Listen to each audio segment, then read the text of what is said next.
My wife said, "You're not fun anymore. I want a trial separation." I said, "Done."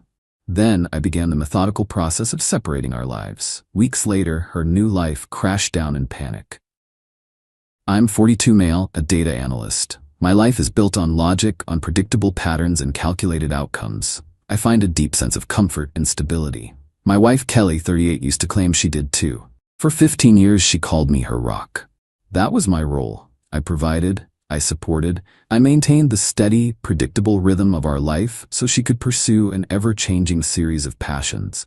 First a pottery business that hemorrhaged money, then becoming a part-time yoga instructor. I paid the mortgage, I handled the investments, I managed the health insurance. I saw it as a partnership. My role was to build the ship. Hers was to be the sail. Last Thursday, the sail decided the ship was a prison.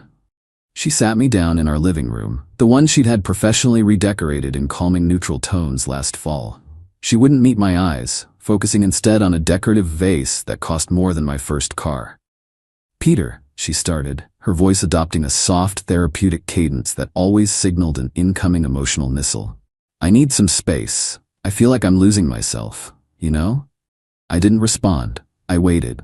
The preamble is for the speaker's comfort, not the listener's. "You're a good man," she continued, a verbal pat on the head. "A wonderful provider, but you're not fun anymore. We're not fun. Everything is so planned, so safe. I need to feel alive again. I need to find my own path." I stared at the expensive, non-structural wooden beam she'd insisted we install over the media center. It had cost me my entire annual bonus, a monument to aesthetics over function. In that moment, watching her talk about fun in the very lap of the security I'd spent my adult life building, something didn't break in me. It calcified. All the little dissonant data points, the secretive, giggly texting at all hours, the new expensive workout clothes from brands I'd never heard of, the sudden intense reverence for a spiritual guru named Zachary, who also happened to be her new tennis partner. They all snapped from a random scatterplot into a perfectly linear regression. The conclusion was obvious and devastating. I looked at her, really looked at her, as if for the first time in years. Her $200 leggings, the fresh manicure on the hand that hadn't worn a wedding ring in 2 weeks because it interfered with her energy flow.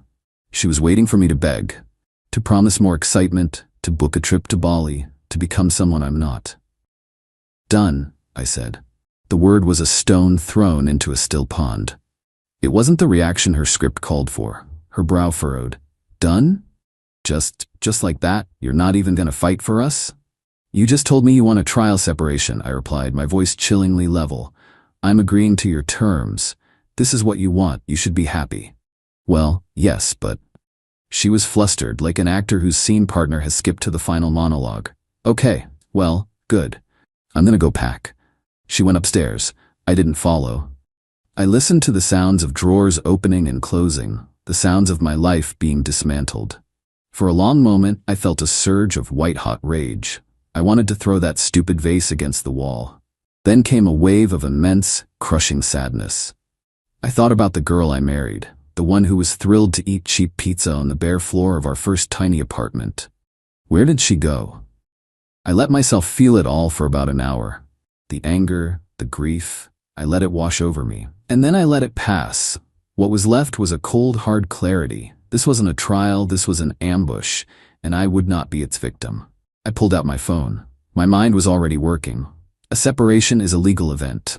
It has rules, it has consequences. She wanted a new life. I would simply facilitate its authentic beginning. My first call wasn't to a bank. It was to a highly recommended family law attorney, Victoria. I got her voicemail, left a concise message, and received an email a half-hour later to schedule a consultation for the next morning. The next day, after a sleepless night, I sat in Victoria's office. I explained the situation. She listened intently, her face impassive. When I finished, she gave me clear, methodical advice, not for revenge, but for protection. "The moment of separation is a critical legal marker, Peter," she said.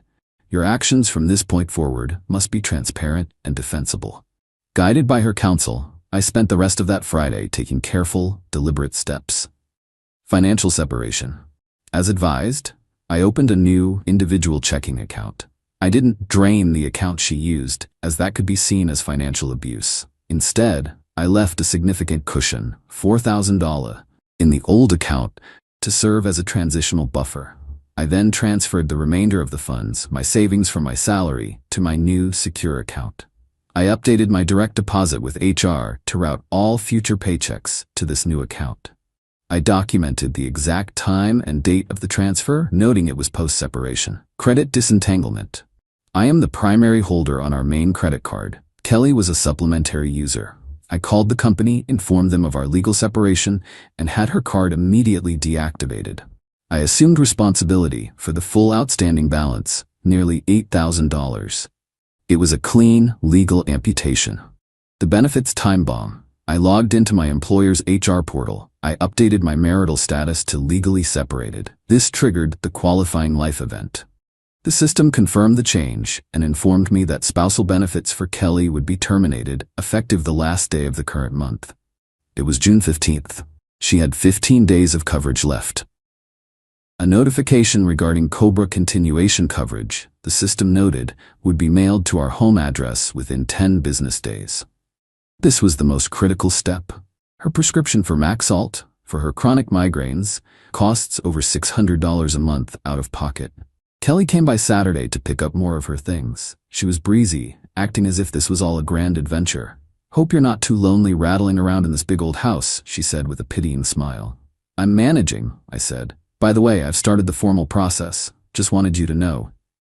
"Process? What process?" she asked, distracted, looking at her phone. "The separation," I said. "Legal stuff. Lawyers? You'll probably want to talk to one." She just laughed. "Oh, Peter. So dramatic. It's a trial. We'll talk in a few weeks." She had no idea. She thought the rock would just sit here, waiting patiently while she went exploring. She was wrong. Update 1. It took about 5 days for the first tremors to hit her new reality. The trigger was, as expected, the credit card. I got a text on Wednesday. "Kelly, this is so weird. My card was just declined at Lululemon. The girl at the counter was so rude about it. Can you call them? I think their system is down." Me, there's no system error. I canceled your supplementary card last week. We're separated, Kelly. Our finances are separate now too. You did what? Peter, I needed that outfit. How could you do that without talking to me? I did talk to you. I told you I was starting the legal process. This is part of it. You can use the debit card for now. The 3 dots on her message bubble appeared and disappeared for a long time. She was likely checking the balance of the old account. The $4,000 buffer seems to have kept her from immediate panic, but the message was clear. The endless river of cash had been dammed. The main event, the full-blown earthquake, happened this morning. My doorbell rang at 9 a.m. on Saturday. It was Kelly, and she'd brought her mother, Joyce, for reinforcement. Joyce is a woman who believes Kelly's whims are divine proclamations, and my purpose on earth is to fund them. "Peter, I demand you explain this," Joyce commanded as she marched into my foyer. Kelly stood behind her, arms crossed, radiating self-righteous fury. "You canceled her credit card. Are you trying to humiliate her?" "I'm establishing financial boundaries, which is standard procedure in a legal separation," I said calmly. Kelly finally exploded. "Standard procedure? This isn't a business merger. This is my life. You're trying to control me, to punish me for wanting more than this boring, predictable life." "I'm not punishing you," I said, my voice flat. "I'm giving you exactly what you asked for. You wanted a different life. You wanted to be on your own path. I am simply letting you experience the full reality of that choice. The predictable life you find so boring also happened to pay for everything." I let that hang in the air for a moment before delivering the final, crucial piece of information. "And since we're discussing logistics," I continued, looking directly at Kelly, "I need to formally notify you of something. I informed my employer of our separation. As a result, your eligibility for my health, dental, and vision insurance will terminate at the end of this month. That's 10 days from now. You'll receive a COBRA packet in the mail that explains how you can continue the coverage at your own expense." The color drained from Kelly's face. Joyce just looked confused. "What does that mean?" Joyce asked. Kelly answered, her voice a strangled whisper. "My migraine prescription, Peter, they told me it's over $600 a month without your insurance." "That's correct," I confirmed. "So you'll need to budget for that. The Cobra premium for the full plan will likely be around $900 a month. Joyce gasped. That's monstrous. You can't do that to her. She has a medical condition.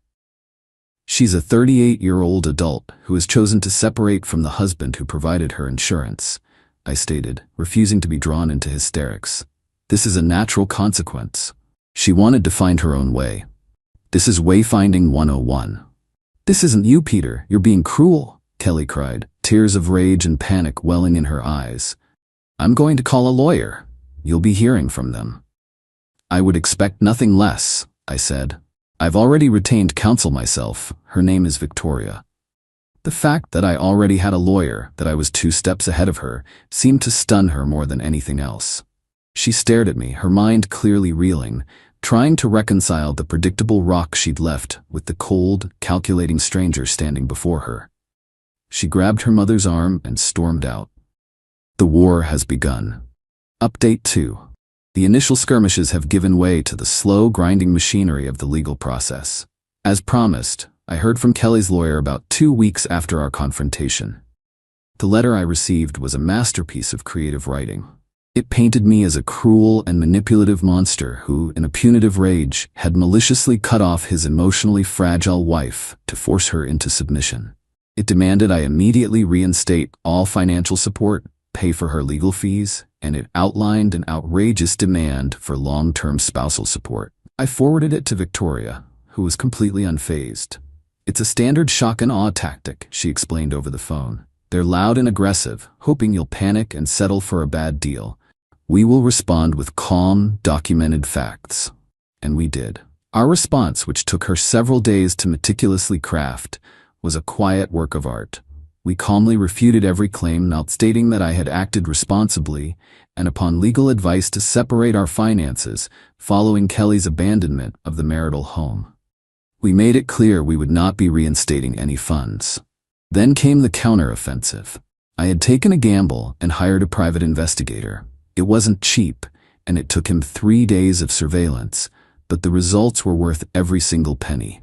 He provided a detailed report complete with time-stamped photos of Kelly and Zachary entering and leaving his apartment over several nights, and a clear shot of them having a romantic breakfast on his balcony. We attached the PI's report to our response. We also attached the text message from Zachary. We formally stated that Kelly had entered into an adulterous relationship, which was the true cause of the separation. But Victoria didn't stop there. She added a devastatingly effective legal motion. We filed for discovery, claiming dissipation of marital assets. We alleged that for months, Kelly had been using marital funds, my income, to finance her affair. We subpoenaed her bank records, and crucially, we subpoenaed Zachary. We wanted to see his financial records to determine how much of my money had been spent on gifts, dinners, and trips for him. The reaction was seismic. About a week after our response was sent, I received a call from a blocked number. It was Zachary. The smug, enlightened guru persona was gone. He sounded like a terrified college kid. Hey man. Peter, I think there's been a huge misunderstanding here, he stammered. I don't think there's been any misunderstanding at all, Zachary, I said, my voice like ice. This is crazy. Your lawyer is subpoenaing me. I'm just a tennis coach, man. I don't want to be dragged into this. It's going to ruin my reputation. Your reputation is your own business. My finances, however, are mine. Kelly spent thousands of dollars on you from an account funded by my salary. My lawyer sees that as fraudulent. You are now a material witness in a divorce proceeding. You can either cooperate or you can explain to a judge why you shouldn't have to. I heard him take a shaky breath. She said you guys were over, that it was just a matter of time. Then you'll have no problem stating that under oath in a deposition, I said. And then I hung up. The entitlement has finally smashed against the hard wall of consequence. Kelly and her mother have been calling nonstop, leaving rambling, hysterical voicemails. 1 minute they're threatening me with eternal damnation. The next they're crying, saying I'm destroying her life and that this isn't the man she married. She's right. The man she married would have absorbed this betrayal and quietly suffered. The man she left behind is simply running the data, and the data is not in her favor. Final update. It's over. The divorce was finalized 2 weeks ago. The whole process took just under 8 months, which Victoria tells me is practically light speed for a contentious divorce. It didn't end in a dramatic courtroom finale. It ended when their entire case collapsed under its own weight. Zachary was the linchpin. The threat of a deposition, of having his finances publicly scrutinized and his role in the affair laid bare under oath, was too much for him. He capitulated completely. His lawyer reached out to Victoria and offered a full, signed affidavit in exchange for being dropped from the proceedings. He detailed the entire affair, confirming it began long before the separation. He wanted out, and he was willing to burn Kelly to the ground to get there. With her infidelity proven and her financial claims exposed as a sham, Kelly's leverage vanished. Her pit bull lawyer, seeing a losing and expensive case, aggressively pushed her to settle. Here are the final consequences. The house, we sold it. As our primary marital asset, the equity was split 50-50, as per state law. My share was enough to secure a down payment on a comfortable, if smaller, condo. Her share was a substantial one-time payment, the last she'll ever receive from me. Spousal support. This was her last stand, and it failed. Due to the clear evidence of infidelity and her dissipation of our assets, the judge awarded her only 2 years of minimal rehabilitative alimony. It's barely enough to cover the rent on a basic apartment and is explicitly intended to support her while she finds full-time employment. The fun is officially unfunded. The assets. Our dissipation claim was successful. Based on bank records, we proved she'd spent over $15,000 on her affair. That amount was deducted directly from her half of the house equity and awarded to me. In the end, she paid me back for financing her own betrayal. The lives they chose have now fully materialized. Kelly is renting a small apartment. She works as a full-time office manager for a landscaping company. Her social media is now mostly generic inspirational quotes. Zachary, I've heard, broke up with her the moment his legal troubles began and has struggled to retain clients at his club. Reputations are indeed fragile. Joyce now has a financially and emotionally dependent daughter who is deeply unhappy with her new, non-glamorous life. As for me, I'm healing. It's an active process. The first few months were a grim exercise in legal strategy, but once the dust settled, I had to confront the 15-year hole in my life. I found a good therapist to help me process the sheer scale of the deception. It's not about anger anymore. It's about understanding how I let myself become so complacent, how I ignored so many red flags. My new condo is my sanctuary. It's quiet, it's filled with my books, my old comfortable armchair, and a ridiculously complex German coffee maker that Kelly would have called hideous. It makes a perfect cup of coffee every morning. That simple, predictable pleasure feels more like fun to me than anything I've experienced in years. I've started hiking on weekends, something Kelly always despised. The other day, standing on a ridge overlooking the valley, I felt a sense of peace that was so profound it almost brought me to tears. It wasn't the thrill Kelly was chasing. It was something deeper. It was freedom. The rock is no longer an anchor for someone else's ship. It's a mountain, standing on its own.